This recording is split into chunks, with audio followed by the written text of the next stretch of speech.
มีอายอายบ่เป็นหยังดอกมีอายดีเป็นคนดีแม่นติเอ้าเห็นตอนไหนว่ามีอายงามอ่ะวะดีน่าฮักวะตัวจริงให้น่าฮัก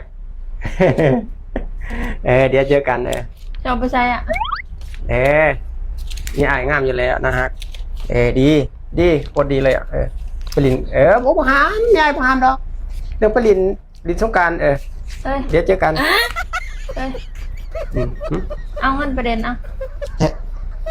นี่เห็นบอกท่านขอเงินเลยนี่อายให้แล้วให้ก้อนแล้วนี่เห็นบอกใจดีน่าฮักใจดีเดี๋ยวมือหนาอาสิพามาเหมือนตัวจริงอ่ะโคตรน่าฮักเลยอ่ะเฮียเข้าไปก่อนเด้อนั่นนะเจอกันทางซ้ายเดี๋ยวเจอกันอย่าไปหาดิสงการมันอยากสนุกเป็นหรอ